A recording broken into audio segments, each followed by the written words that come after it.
Здравейте, аз съм Алина Добройкова и днес ще ви покажа как се прави мюзикъл "Лепило за брада". Каква ви е ролята? На композитор на песните. Как се пишат песни? Взимаш малко лепило, разбъркваш го в вода и след това го изпиваш и песента е готова.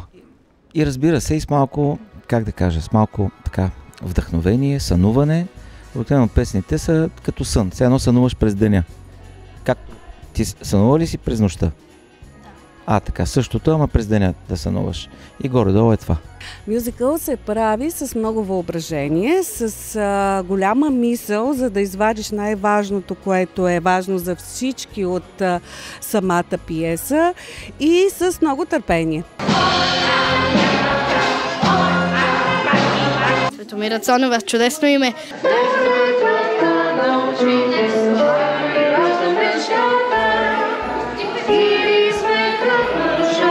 В мюзикъла "Лепило за брада" аз съм написала текста. Това са всички диалози, стихове и текстове на песните. Значи това е доста важно. Ако не бяхте вие, този мюзикъл нямаше да го има, нали? Всъщност, ако не бяха всички, този мюзикъл нямаше да го има, защото това е нещо, което правим заедно с много прекрасни хора и само моята работа, без работата на всички след това, щеше да си остане просто в една тетрадка. 3, 4. Много по-добре и още веднъж. В нашия случай първо се написа текста и след това музиката, а такъв текст се пише с много любов към децата и с много страхотни партньори. Здравейте, как се казвате? Какво означава да аранжираш? Това означава, например, представи си, Стефан Вълдобрев е написал песните, мелодиите, хармониите. Аз трябва да напиша какво всеки инструмент реално свири на живо, да напиша всички ноти, да направя, да продуцирам целият звук на спектакъла, как звучи, извън говорните моменти и диалозите. А много време ли отнева или вие си работите на кеф? Много време отнема, да. Да кажем, започнах краят на август и го завърших съвсем скоро, началото на декември. Каква ви е работата? Работя по визуалната среда на спектакъл. Моята работа е много интересна, защото винаги откривам нови светове и всеки път започвам от начало. А потъвате ли в приказния свят? Определено. Рядко излизам оттам. Кои са ви любимите картинки? Има много, особено много ми харесва "От дядо Коледа", "Фабриката на мечтите", "Лапландия". Но те са доста. Имаме до тук 60 картинки и още не сме стигнали финала. А как ще определите жанра на този спектакъл? Това е един много готин микс всъщност от най-различни жанрове, като поп-музика, даже хип-хоп. Има много танци, но също така има и много класически влияния. Има неравноделни ритми, чисто такива български звучности, но също така има и много интересни съвременни звученията, като примерно алеаторика, някакви такива по-мрачни неща. Електроника също има страшно много, но по такъв начин, че е направено да те вкара в един, така да кажа, филм.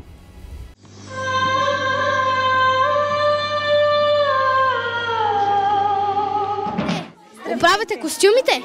Правя ги, да. Аз съм художника, т.е. аз трябва да измисля как да изглеждат костюмите. След това ги давам на шивашко ателие, където има моделиери, където те вече правят кройките и ги сглобяват и ги ушиват. Аз трябва да подбера и платове, материали и така нататък. Това е една много приятна работа. Много е забавно. То е като да обличаш кукли. Имаме 35 снежни човека. 35? Да. Много време ли отне, за да ги ушиете и измислите? Не, имаме прекрасно шивашко ателие. Облека ли като елф? Както кажете. Ето така. Сега има уши, които ще издадем, че не са истински, а са ушити към шапката, защото елфите играят също по две роли. И затова се налага ето този трик хитър. Местното население на Лапландия се казват Саами. И всъщност, общо взето се смята, че това са елфите на дядо Коледа, които му помагат. Те изглеждат долу-горе така. Танци харесаха ли ти? Много. Даже най-много.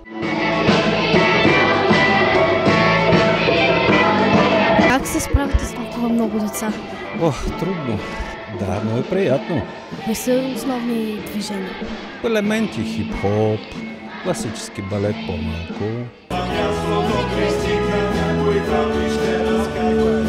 Аз съм Карлос от Бразилия и съм сапьор под прикритие. Шегувам се, аз съм един от избраните татковци да върнем вярата във вълшебствата на децата. Аз съм Мария от Бразилия и моят мъж е Карлос и имаме някъде към 5-6 деца. Сега съм и малко певица и малко актриса. След като видяли кръстелицата, те им казали, че има промоция на Рокли в мола. Моята роля е на майката Боряна от българското семейство. Имате ли деца? Имам и ти много добре трябва да знаеш това, защото си едно от моите деца. Леле, за малко да забравя. Имам си помощник, моя съпруг Димитър. Аз съм майстор дърводелец от Калофер. Всъщност ние сме женени и на сцената, и в живота. Ето, може да ме видите и с отворени очи. Първоначално се занимавах с Академията на госпожа Опера и съм много щастлив да видя толкова много деца след толкова много години заедно с мен на сцената, което за мен е страхотно удоволствие. Не мога! Бързам! Аз съм Джонатан, американец, който работи на Уол Стрит. Да, занимава се с лихви, пунктове, проценти, акции. Играя Кейт, майка от Ню Йорк, която се занимава с изкуство, с моден дизайн.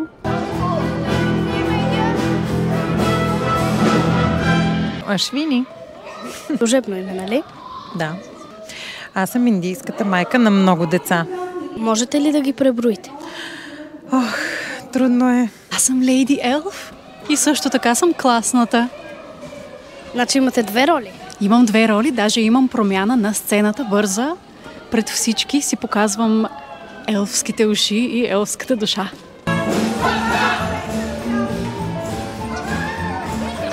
Казвам се Монт.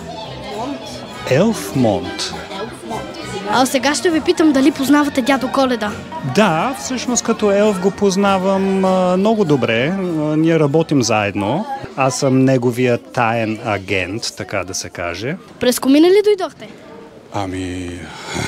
През Комина, да, обикновено през Комина идвам, да. Къде са всичките подаръци, елените? Това е тайна изненада. Съществува ли лепило за брада? Да, ето там. Това е и за уши, и за брада.